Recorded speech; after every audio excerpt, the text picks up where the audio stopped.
Olá pessoal, meu nome é Marcel e este é o canal Tem de Tudo Fismate. Nesse vídeo eu pretendo resolver um exercício ensinando como calcular a corrente elétrica que ultrapassa uma seção transversal de um fio condutor utilizando o conceito de densidade de corrente. Bom, antes de apresentar aqui o enunciado do exercício, vou fazer aqui algumas considerações sobre a corrente elétrica e como que a gente faz para calcular a corrente a partir da densidade de corrente, que é um conceito, né, que é uma grandeza física que não é tão conhecida, né, mas que aparece aí bastante nos problemas de eletromagnetismo. Vamos falar um pouquinho sobre isso. Bom, então quando a gente vai calcular a corrente, qual a definição da corrente? Se eu pegar aqui um fio condutor, vamos pegar aqui uma seção transversal, vamos pegar aqui, vamos considerar aqui que eu tenho portadores de carga que estão ultrapassando aqui a superfície S, portadores de carga positiva, né? Lembra que a corrente ela é definida no sentido do movimento das cargas positivas. Então, vamos considerar aqui que eu tenho portadores de carga positiva ultrapassando aqui a superfície S em um determinado intervalo de tempo ΔT. Então, a corrente total que vai ultrapassar aqui a superfície S, ela é, por definição, a carga total ali que ultrapassou por unidade de tempo. No sistema internacional, Coulomb por segundo, isso aqui é chamado de ampere. Bom, mas algo que não é muito explicado, ou que é pouco explicado, ou nada até, no caso do ensino médio, isso não é explicado, né? Notem que na corrente aqui, para contribuindo aqui no cálculo da corrente, eu tenho cargas aqui que estão atravessando a superfície S, mas de forma diferente aqui, ponto a ponto. Então, em geral, o que vai acontecer? A corrente aqui, que vai atravessar a superfície em cada ponto aqui da superfície, ela vai ter uma intensidade diferente. A quantidade de cargas ali que vai entrar em um determinado ponto, ela vai incidir aqui, ela vai ter uma intensidade diferente. Por isso eles definiram, a partir daí, o conceito de densidade de corrente. A densidade de corrente, ela é a corrente que atravessou um determinado corrente por unidade de área, né? Representa a intensidade da corrente que atravessou aqui um determinado elemento infinitesimal aqui de área aqui. E eles costumam definir isso aqui como sendo um vetor, mas de forma que o módulo desse vetor é a intensidade da corrente que atravessou um pedacinho aqui da superfície aqui. E essa intensidade que atravessa cada ponto aqui da superfície, ela pode ser diferente. Por que que a densidade de corrente é um vetor, né? Eu vou explicar isso agora na sequência. Para calcular a corrente total que atravessa a superfície, a gente vai precisar aqui resolver uma integral de superfície, sendo a superfície aqui, né, a seção transversal aqui. Pode ser uma seção plana, né? Pode ser um plano ou uma superfície tridimensional aqui, nada impede que seja assim. Pode ser um círculo, um quadrado, pode ser uma superfície qualquer, seja plana ou tridimensional. Então, eu vou ter que fazer uma integral de superfície de J escalar dA. sendo dA um elemento infinitesimal de área aqui, que a gente avalia sobre a superfície S, certo? E o dA aqui, notem que ele é um vetor. Isso às vezes parece ser estranho, né? Como assim a área, como assim o elemento de área que é um vetor, né? Por que isso, né? Por que que é definido dessa forma? Porque em geral, né, em muitos problemas, né, digo, a gente vai estar interessado em calcular o fluxo de campos vetoriais em determinadas superfícies.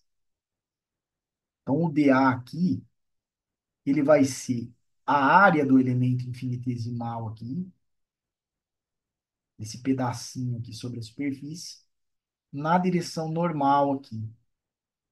É um vetor, esse, né? O dA aqui, ele é, ele é o vetor na direção normal vezes a área dA ali, certo?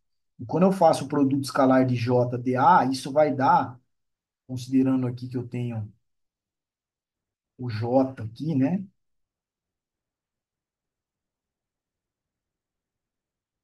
Ultrapassando aqui a superfície,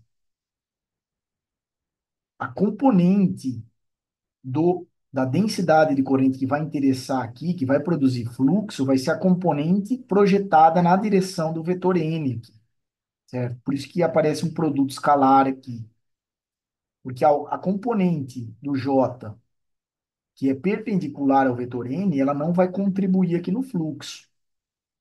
Percebe que para a gente obter a carga, a gente tem que, desculpa, para a gente obter a corrente, a gente tem que avaliar as cargas que ultrapassaram a superfície, né? As cargas que viajaram aqui perpendicularmente à direção normal aqui, elas não vão interessar, né? Elas não vão produzir corrente. Daí vem o produto escalar aqui.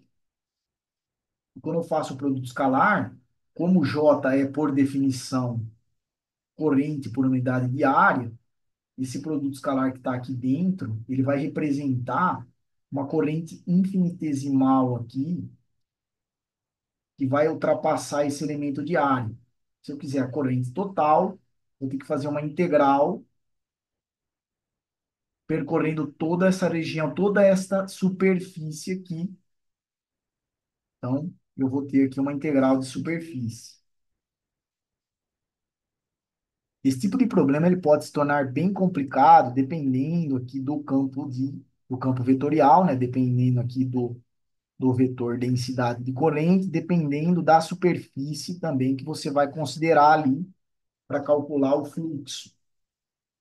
Mas, a princípio, né, para poder calcular a corrente, a gente tem que resolver uma integral de superfície de J escalar dA.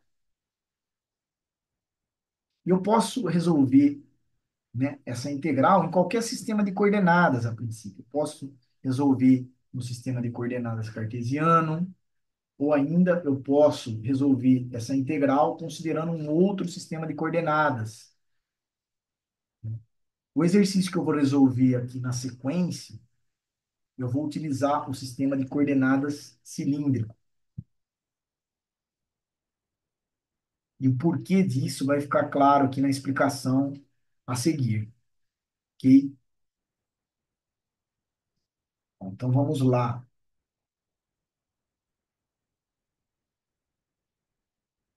Um exercício é o seguinte: em um condutor de raio igual a 2 milímetros, a densidade de corrente varia com a coordenada radial de acordo com a equação abaixo. Então, falando que a densidade de corrente é 10 a terceira vezes a exponencial de menos 400 vezes R, sendo R a coordenada radial que ele está falando aqui no enunciado. Ele pede para calcular a corrente I que passa por uma seção circular. Então, vamos dar mais detalhes aqui, né? Percebe que aqui ainda não tem o vetor, né? Ele só está dando a intensidade aqui, está dando o módulo da densidade de corrente. Então, a gente precisa de mais detalhes aqui para entender como né, isso será resolvido. No final, a gente vai ter que resolver uma integral, né, como eu falei agora há pouco. Mas a gente precisa definir bem essa integral aqui, né? Quem é o vetor j, quem é o elemento infinitesimal de área e quais são os limites de integração, né? Isso tem que estar bem claro. E qual o sistema, para poder resolver tudo isso, né? Qual o sistema de coordenadas que é mais conveniente aqui, né? Considerando que a densidade de corrente varia radialmente, varia de acordo com a coordenada radial. Então, aqui eu tenho um condutor, eu tenho a seção transversal aqui, né? Uma seção transversal aqui circular, então é uma região plana, circular, o que vai facilitar bastante aqui a nossa vida, o cálculo aqui. E eu vou colocar aqui o sistema de coordenadas aqui, x, y, z, de forma que a origem aqui vai coincidir com o centro aqui do círculo, né? Vamos considerar que a densidade de corrente seja um vetor que esteja entrando aqui na direção do eixo Z.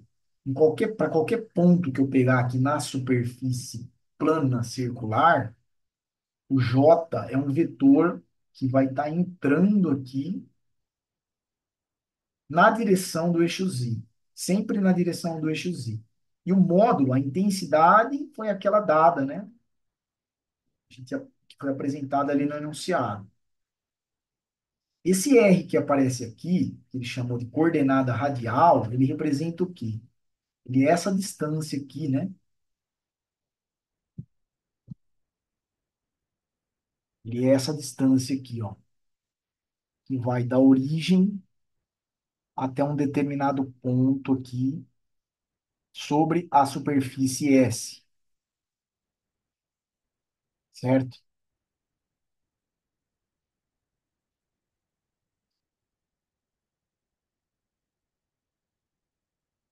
Ele vai aqui da origem até um ponto aqui. A distância radial aqui, ela é uma distância, né, que é medida no plano XY e ela vai da origem até o ponto, certo? Bom, notem que como a densidade varia só com essa coordenada, se eu pegar uma mesma distância aqui da origem até um outro ponto, a densidade de corrente lá naquele ponto, ela vai ser sempre a mesma. Em qualquer ponto aqui, né? Se a distância for a mesma,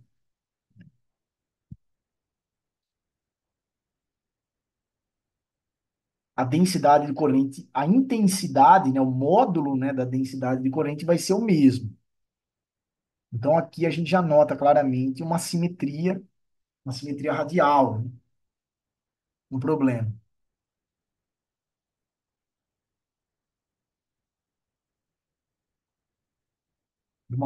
Um outro ponto interessante é que a superfície ela é plana e circular, né?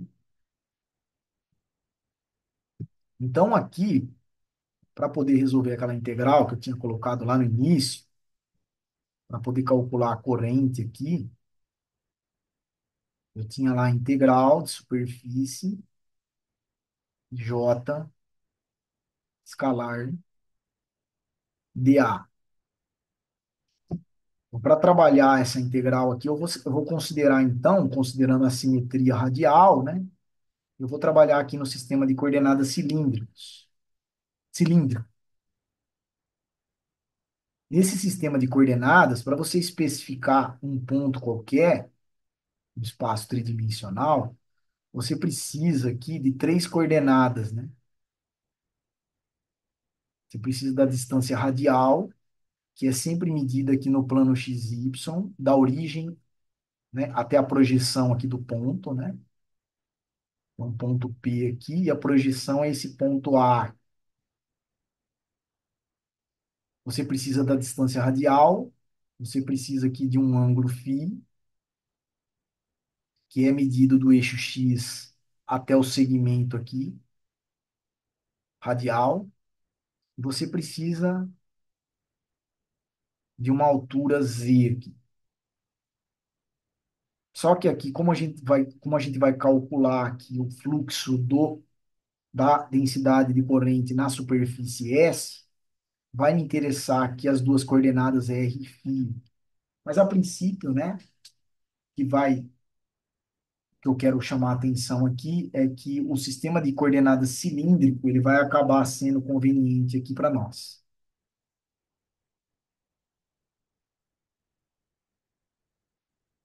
Bom, então eu preciso saber expressar aqui o elemento infinitesimal de área, dA, no sistema de coordenadas cilíndrico. Se eu fosse trabalhar, por exemplo, no sistema cartesiano, quem seria o dA? Não é o caso aqui.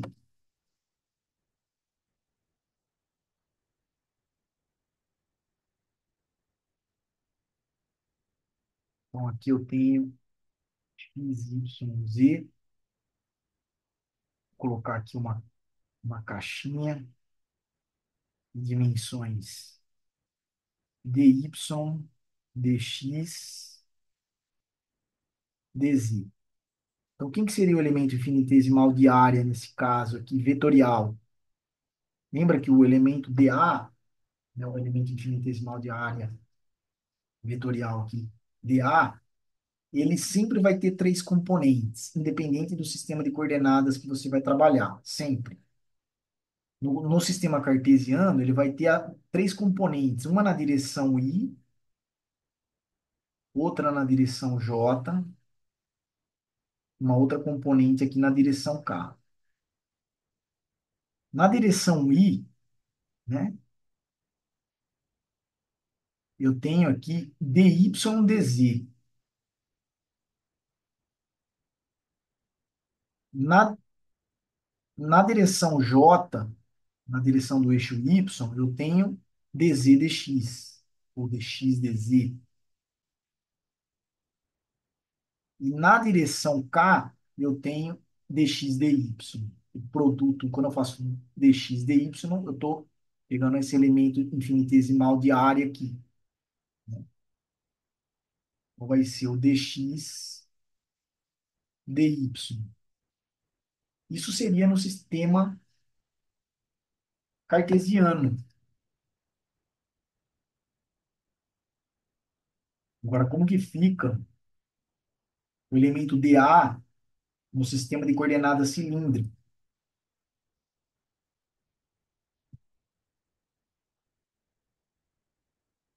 Então, sem entrar muito em detalhes aqui agora, para a gente não perder muito tempo, né?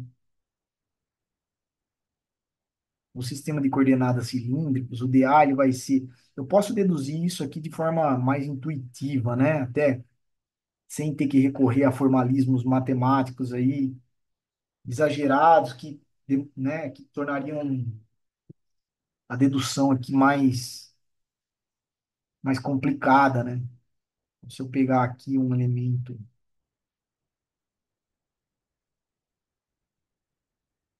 e tal, o x, o y, z, que está a distância radial. Aqui está o dz. Percebe que esse comprimento aqui, ó, é um arco, né? De uma circunferência aqui que vai ser r dφ. Então, tem uma variação dφ, né?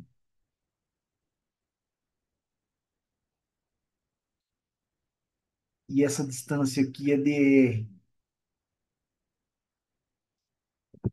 De forma que o meu elemento infinitesimal de área, agora no sistema de coordenadas cilíndrico, onde eu vou ter uma base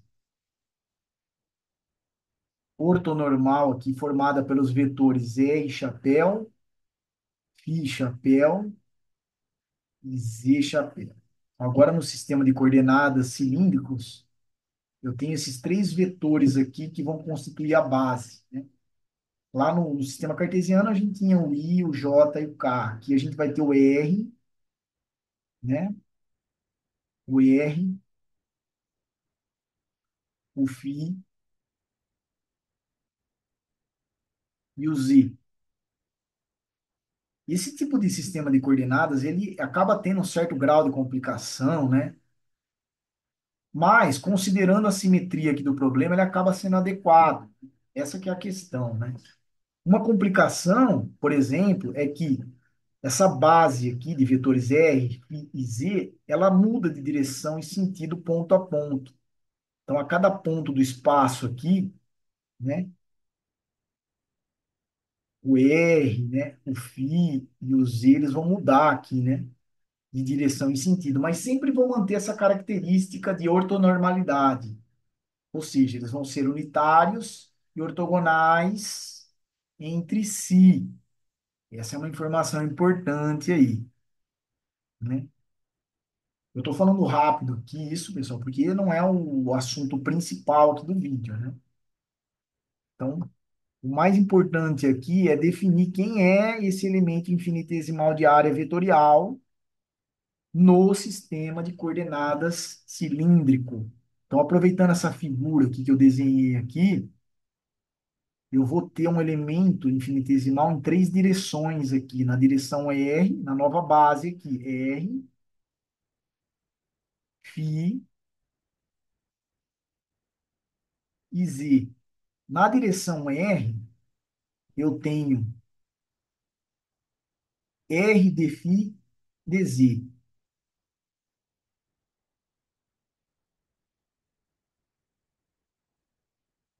De φ de Z. Eu multiplico aqui, eu tenho algo parecido com um quadrado, com um retangulinho aqui, né? Você multiplica o lado vezes lado, que é R de φ de Z, na direção R.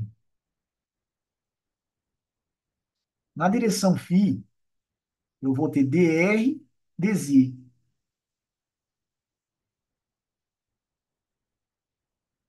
E na direção Z, que é que coincide aqui com o versor K, né, do sistema cartesiano, eu vou ter dr vezes R de φ, ou R dr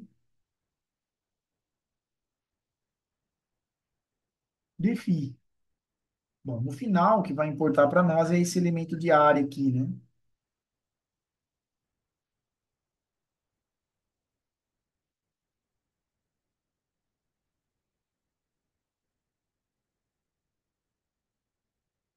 Que vai importar aqui para nós é ele.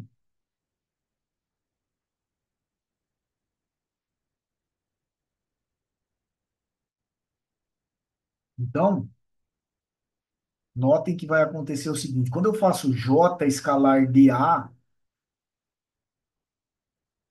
eu faço J escalar dA, vamos pegar agora esse vetor aqui, né? E fazer o produto escalar com esse vetor. O que que vai acontecer?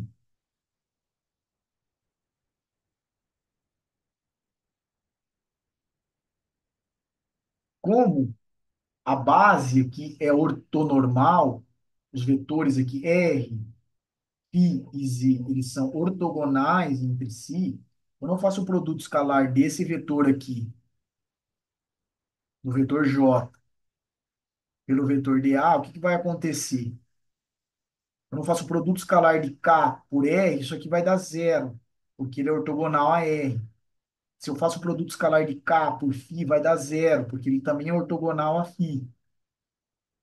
Só vai sobrar a componente Z aqui, né? Quando eu faço o produto escalar de K pelo Z, aqui o Z, né, é o próprio K aqui no caso, né? Quando eu faço o produto escalar, vai dar um, de forma que esse produto escalar aqui de J dA, no final das contas, vai dar 10 a terceira vezes a exponencial de menos 400 R vezes R dr de φ. certo? Que eu desenhei a seção circular vista de cima, né? Então, a gente tem aqui, né? Por desenhar aqui, o desenho que eu fiz agora há pouco. Aqui está o DR, o vetor aqui K, ele está saindo aqui da superfície, né? Esse comprimento aqui desse arco aqui, considerando que esse ângulo aqui é dφ,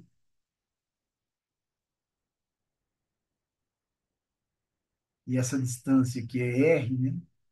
Essa distância toda aqui, então esse arco aqui de circunferência vai ser r dφ.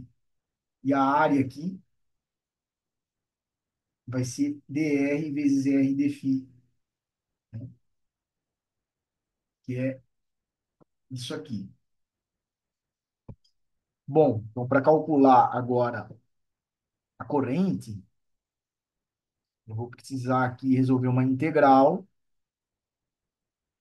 Agora vai ser uma integral aqui. Essa, como é uma integral de superfície, eu tenho duas variáveis aqui, né? R e φ. Então, eu vou ter uma integral dupla em R e φ.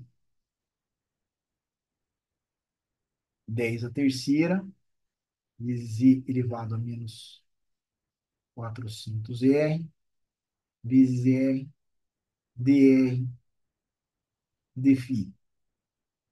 Então, eu tenho uma integral em R e φ. Agora, uma outra facilidade que a gente vai ter aqui é para definir os limites de integração.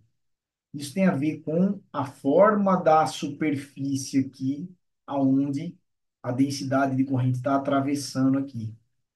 O vetor densidade de corrente está atravessando. Então, eu tenho uma superfície plana circular. Então, isso vai facilitar aqui a definição dos limites de integração. Percebe que o R aqui e o φ são independentes, né? Eles variam independentemente, de forma que, para varrer toda essa região circular aqui, né? Toda essa região, o que que eu vou precisar fazer? Vou precisar variar o φ, né? De 0 até 2π, de 0 a 2π, e eu vou precisar variar o R de 0, o R de 0 até o raio aqui do círculo. Ao fazer isso, eu vou estar percorrendo toda a região, eu vou estar varrendo toda a região circular aqui, e eu vou estar calculando o fluxo de J sobre essa superfície, o que vai me dar a corrente aqui. Então, agora, é um problema de resolver uma integral, né? Essa integral aqui, né, utilizando aqui o teorema de Fubini, né, eu vou integrar primeiro em φ aqui, porque não aparece, né, não tem nenhuma função. O R aqui ele não depende de φ, né? Não tem nenhuma função explícita aqui de φ. Então, quando eu faço a integral de 0 a 2π de dφ, essa integral aqui, né? Vamos colocar aqui em cima, ó, essa integral de 0 a 2π de dφ, isso aqui vai dar φ avaliado de 0 a 2π, ou seja, vai dar 2π. Então, já resolvendo essa integral e passando o 10 a terceira para fora aqui, então vai ficar 10 a terceira vezes 2π, e ainda sobrou aqui uma integral de 0 a R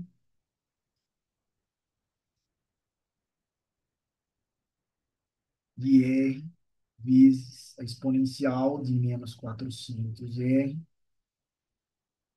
dr. Bom, agora eu tenho que resolver essa integralzinha aqui, né? O R aqui, ele é dado, né? O raio aqui, lembra que era 2 milímetros, ou ainda 0,002 metros. Bom, mas para facilitar aqui, eu vou resolver essa integral, né? Essa integral não é difícil de resolver, Lá no cálculo, a gente aprende os métodos mais tradicionais aqui para resolver uma integral, o método da substituição, substituição trigonométrica, integral por partes, que é a que eu vou usar, que é o método que eu vou utilizar aqui, frações parciais, né? Tem aqueles métodos que o pessoal costuma passar. Hoje em dia a gente tem uma infinidade aí de maneiras de resolver integral que o pessoal explora aí nos vídeos de internet, né? O método de Feynman, né? Usando análise complexa, integral por resíduos, né? Então o pessoal aí tá trabalhando, né, várias formas aí, se encontra inúmeros vídeos aí de resoluções de formas de se resolver uma integral, né? Só que essa aqui, ela é particularmente simples, né? Dá para resolver utilizando aqui o método, né, chamado integral por partes, né? Dá para fazer uma integração aqui por partes. Bom, então, mas para poder resolver aqui, sem precisar ficar carregando esses números, né, esses valores que aparecem aí, eu vou fazer da seguinte maneira. Então, eu tenho aqui, vamos apagar aqui tudo isso, né?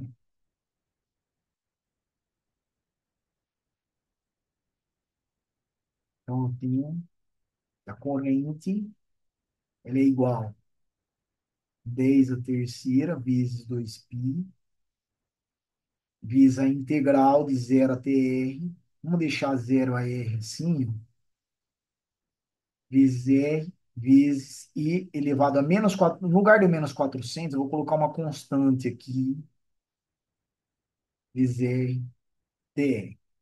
Para poder resolver essa integral, né, a gente tem que achar aqui a primitiva. Vamos usar o método da integração por partes. Eu vou considerar aqui os valores aqui, né, representados pela letra R e A. Para facilitar aqui o cálculo, depois é só substituir no final.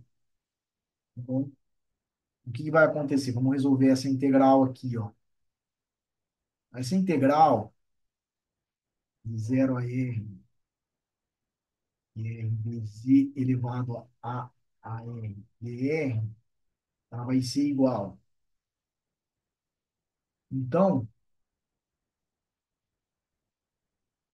a função que eu vou derivar aqui, vou colocar nessa coluna, é a função que eu vou integrar, vou colocar nessa coluna aqui.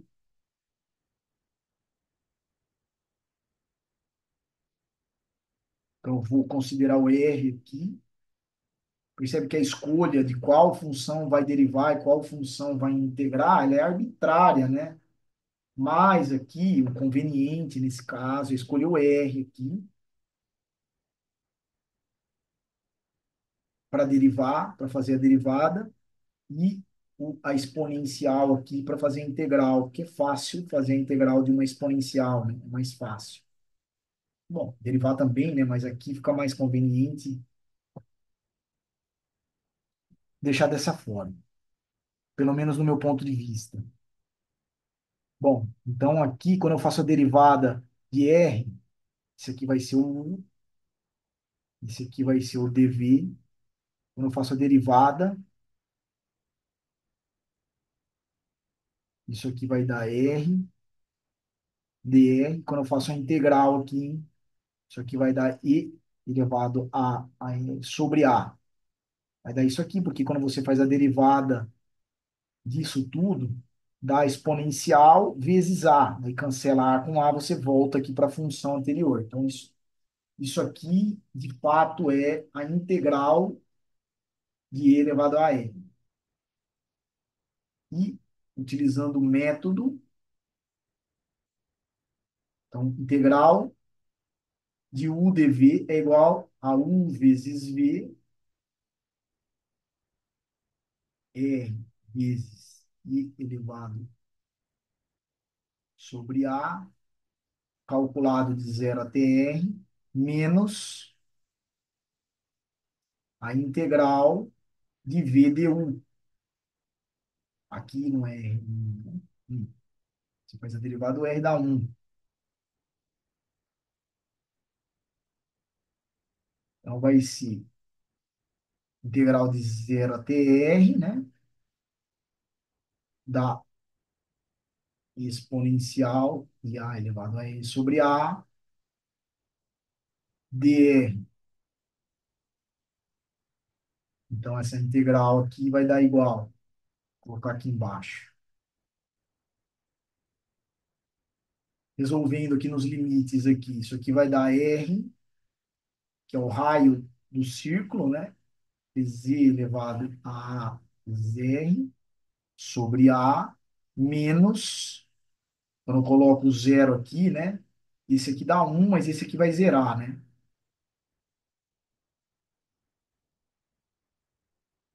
Menos essa integral aqui, né?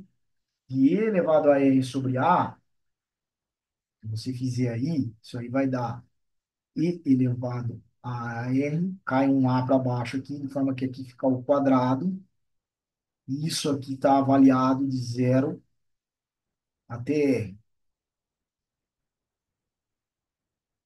Isso aqui vai dar, então, r de elevado sobre a menos, vamos abrir parênteses aqui, e elevado a, vou avaliar aqui no ponto R, né, sobre a ao quadrado, menos essa função aqui avaliada no zero. Isso aqui vai dar um sobre i elevado a zero é um, né? Um sobre a ao quadrado. De forma que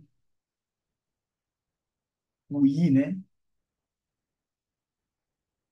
E esse valor aqui, ó, já vamos resolver ele, considerando aqui que o a é menos, né, o que aparece aqui na exponencial é menos 400, né? Esse valor aqui, menos 400. E o R aqui, que é o raio do círculo, era 2 milímetros, né? 0,02 metros. Substituindo, vamos pegar aqui a calculadora, né?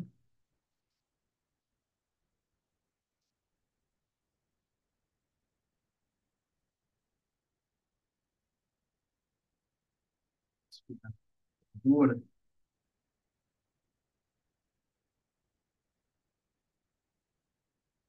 Então, vai ser, no lugar do R aqui, né? Colocar ponto 0,02 vezes a exponencial menos 400 vezes ponto 0,02 dividido por A, que é menos 400 menos, abre, fecha parênteses aqui, exponencial de menos 400 vezes o R aqui, né, que é ponto, só substituindo os valores, né, 0,2 dividido por, o menos, como é tal o quadrado aqui, eu já só vou colocar 400 direto. 400 ao quadrado, né, menos ele vai desaparecer aí, menos um sobre 400 ao quadrado. Isso aqui vai dar 1,19, 1,195 vezes 10 a menos 6. Vou colocar aqui esse valor, 1,195 vezes 10 a menos 6. Mais a corrente, né? Lembrando que eu resolvi essa integral aqui, né? Ela vai ser 10 a terceira vezes 2π, né? Vezes esse valor aí. 10 a terceira vezes 2π vezes 1,195 vezes 10 a menos 6. Isso aqui vai dar aproximadamente, fazer aqui, vezes 10 a terceira vezes 2π.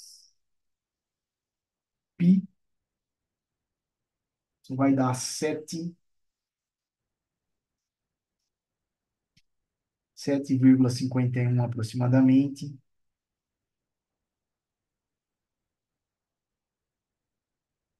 vezes 10 a menos 3 ampere, ou 7,51 miliampere.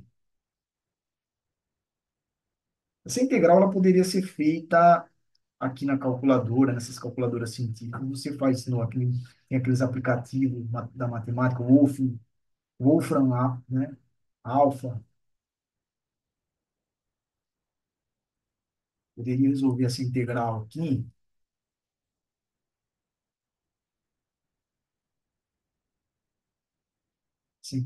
definindo ela aqui para fazer isso aqui, né? Fazer aqui. Então, a integral, deixa eu colocar aqui antes, né? 10 a terceira vezes π vezes 2 vezes a integral. Aqui no lugar da variável r, eu vou colocar a variável x, né? Porque, né, é o que permite aqui a calculadora, né? Não, eu não consigo escolher o nome da letra. Então, vai ser, digita aqui no alfa, x, que é o r agora, né? Vezes a exponencial de menos 400. Aqui ela vai dar o valor numérico, né? Não resolve analiticamente aqui, como faz o Wolfram Alpha, por exemplo, né? Vezes o R aqui, que é o x, né? A variável de integração, e os limites aqui, né? Vai de zero até o raio aqui, que é 0,002. Se eu apertar aqui, olha lá, ele vai dar o mesmo valor, 7,51 vezes 7,51 miliampere. Ok, pessoal? Então é isso. Espero que tenham gostado do vídeo. Até a próxima.